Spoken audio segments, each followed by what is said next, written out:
The La Crosse Public Library Archives presents Dark La Crosse Stories, a series in collaboration with the La Crosse Tribune, featuring the seedier side of La Crosse, Wisconsin's history. These true stories are reflections of their time and place in history.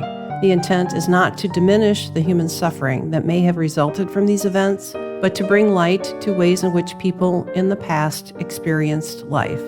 The city of La Crosse and the locations where these stories took place occupy part of a vast network of the ancestral lands of the Ho-Chunk, and we thank our Ho-Chunk community members and their ancestors for their stewardship of this area's land and history.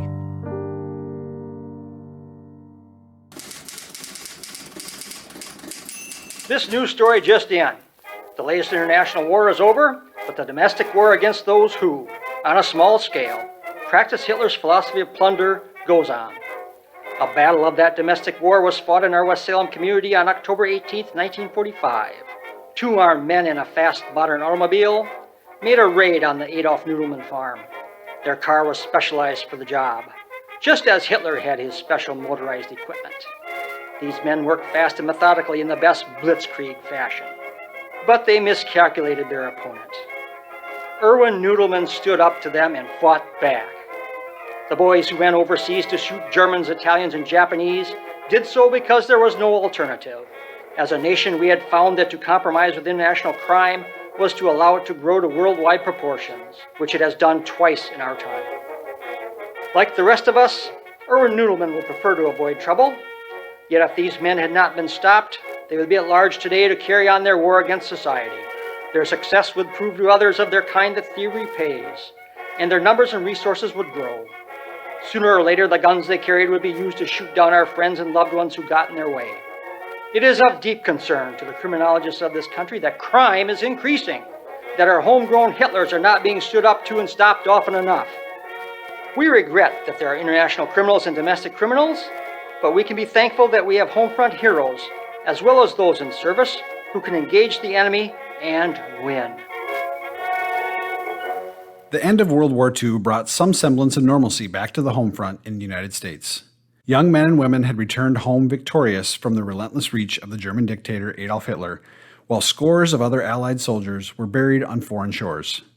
While some returning soldiers flocked to the cities for new opportunities, others returned home to their farms. Happy days had returned to many homes while the footlockers of former soldiers were packed away in the attic. I told you, I'm not a hero. Those real-life heroes fought in the war overseas. My job here is just south of West Salem, where my wife Alice and I managed my dad's farm. We helped feed the men and women fighting in the United States Armed Forces. I'm not a hero. I was protecting my property, and I sure didn't mean to kill that guy. I was just trying to stop the car and get my property returned rightfully to me. Oh, Erwin, you are too a hero. You're a hero to every farmer in the United States. That man wouldn't have been killed if he and his partner weren't trying to steal our chickens. Oh, it was quite an operation those two had going. Of course, the thief who lived claimed the mastermind behind the raids was the man who was killed. Alice, you're just lucky you weren't killed or hurt. What were you thinking taking the family car and pursuing those bandits? I was trying to help you, dear.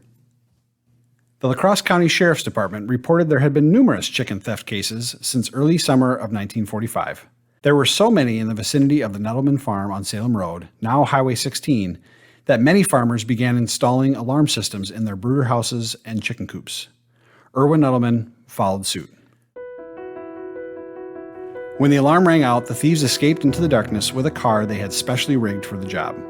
Erwin, in hot pursuit with a .38 caliber rifle, got off several shots. 11 of them hit the escape vehicle, including 2 that pierced a tire and 2 higher up toward the back window of the sedan. It was one of these shots that fatally injured 31-year-old Sidney Westness. Erwin's wife Alice, unbeknownst to him, took off after the thieves in their family sedan, not knowing where her husband was or if he was hurt. But Erwin had returned to the house to reload ammunition. When the county highway police and sheriff's department successfully overtook the thieves' car on Larson Cooley Hill, Westness was dead, and his partner, William F. Brady, 24 years old, was caught red-handed with loaded shotguns and stolen chickens. Law enforcement discovered that the seats in the back of the sedan had been removed and racks to accommodate chickens were installed. 30 white leghorn chickens from the Nudelman farm were recovered. In the end, Brady confessed that he and Westness, both of La Crosse, had stolen not only chickens, but even cattle from farms in western Wisconsin and eastern Minnesota. They rented a large barn on Bryce Prairie to hold their live loot. When officers arrived, they found 111 chickens and 3 cows in need of water and food. Brady said that 70 of the chickens were stolen from the William Beach Farm in Pine Creek, Minnesota. The brown Swiss heifer, the Guernsey bull heifer, and a 200-pound veal calf were all butchered. The beef was sold to individuals in La Crosse, and the poultry sold to restaurants.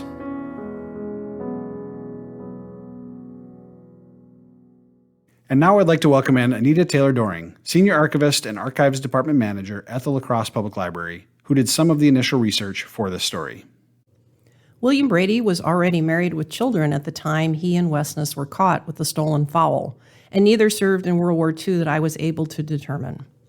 Brady was sentenced to 2 years at the Green Bay Reformatory, and no federal charges were filed, despite the fact that he and his partner Westness were stealing animals and selling from both sides of the Mississippi River, a federal crime.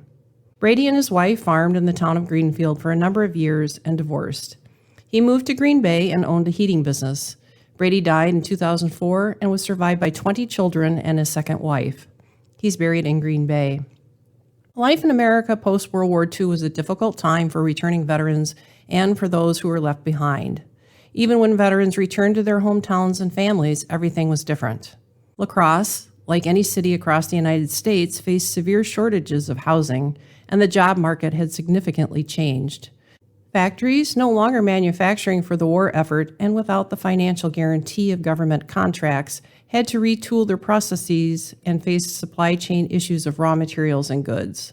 The Servicemen's Readjustment Act, or GI Bill, was signed into law June 22, 1944, by President Franklin D. Roosevelt, which provided veterans with funds for college education, unemployment insurance, and housing, but not all servicemen went to college after the war ended.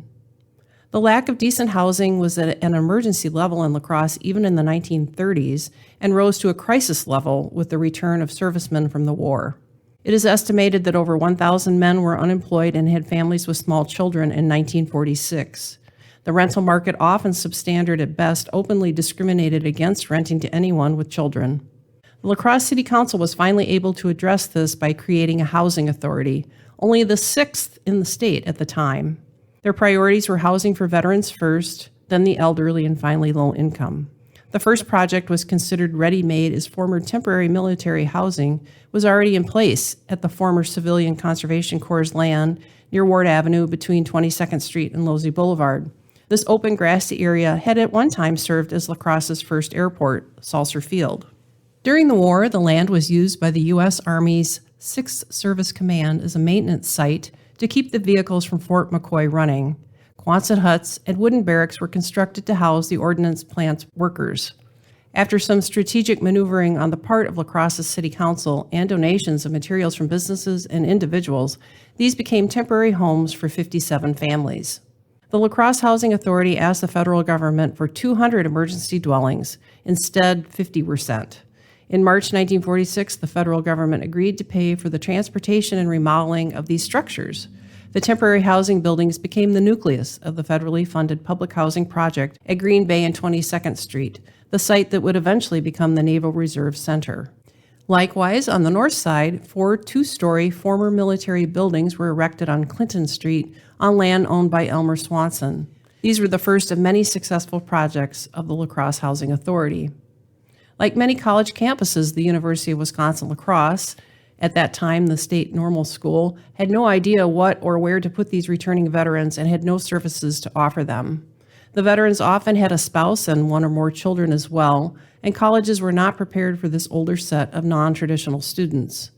As government surplus wooden barracks intended for temporary emergency needs became available, these structures were used by schools, libraries, and colleges for classrooms, faculty offices, and housing, among other uses. Dr. Les Crocker estimates that there were at least 47 of these barracks in use on campus, the last of which was finally razed in 1962.